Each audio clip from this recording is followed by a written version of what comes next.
नवरंगपुर जिला कोसागुमड़ा ब्लॉक एकरी पंचायत और बीएम सेमला पंचायत को संजोग करुछि। एई रास्ता एकरी झुरीगुड़ा देई बीएम सेमला पंचायत कुसुमगुड़ा को संजोग करुछि। एई रास्ता प्राय 3 ରୁ 4 किलोमीटर दूरता विशिष्ट एई रास्ता स्थाने स्थाने मेटाल बाहरिथिबा दृश्य देखिबाकु मिलिछि। विपद को निमंत्रण करुछि एई रास्ता। अधारु अधिक रास्ता धूली रे परिपूर्ण आज को प्राय 25 ରୁ 30 वर्ष हैला, किंतु एई रास्ता उपरे काहारी नजर पडु नाही। वर्षा दिन रे आंठुए कादुरे जिबा आसीबा भारी असुविधा। स्कूल और कॉलेज रो छात्र छात्री वर्षा दिन रे स्कूल जाउनथिबा प्रकाश करथिले। 8 ରୁ 10 खंड ग्रामवासी जे कोनोसी कार्य पई एई रास्ता पर निर्भर करंती।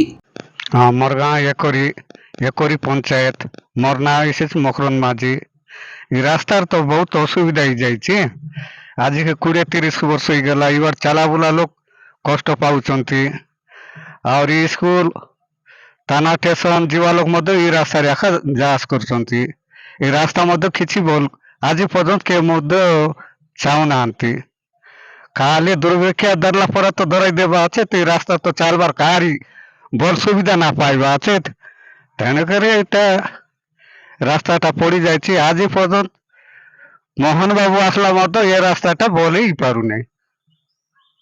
पारबतरा जुरीगुड़ा ग्राम पंचायत एकरी रास्ता आमर सब बेला बंका टूटा एला আছে सब देखोनी आला सब जाय बचे ना देखबे पिलाटिक मन स्कूल गला बेला जोटाइबे ओदरबे गसरबे चाउल पाउल का जीवे ते कोरी कोनी पिला चुआ मन गसरबे हैरानी के रास बुआ चेत के जुटू 8 पटन गला बेले फने आसला बेला ओदर से तुतम ते आसबे चेत बंका रास्ता बोलते कोनी भी ना देखबे चेत। कत वर्ष पर आला 10 वर्ष पर ऊपर एलावे हमरा सिना 10 वर्ष एलावे जे आमी नाय तो जाने हमरा हला दैन देखबुआ चेंती चिया छे पण कोनी आस के इटी रास्ता सजड ना देखबे छे तो मैं आज आस के देखबा देखबुआ चंपनी लगर सांग बुआ छे न नाय सांग तू होय। अच्छा बाबू ना कोन सिद्धार्थ अर्जुन। अच्छा कोठी पड़तो एकोरिया स्कूल। रास्ता विषय कोन को जातो रास्ता विषय ए वर्षा बेल बेसी पानी भी बेसी जाउचे एंती पार पारे सेतिक माय बॉल आसा जे हेबा को हेउ नै सेतिक माय 3-4 किलोमीटर तो चल आसुचु। एटी रास्ता एंती खराब बेले भी एंती धूली गोटी की एंती थाउची आसा जे हेबा पई भल से हेउ नै सेतिक माय हमें चाहूचे रास्ता टिक भलो बोली ए केतरु केते जाय पड़तो एटी षष्ठ ରୁ एबे 10 हे पड़िचे षष्ठ ରୁ पड़ुछु हेले सेतिक बेल्ट भी एंती आकोची रास्ता एरी पानी भी बेसी पाक पाक भई जायथबो 10 क्लास रे एबे अछि म षष्ठ ରୁ पड़ुची हेले भी सेतिक बेल्ट भी एबे एंती ची अछि।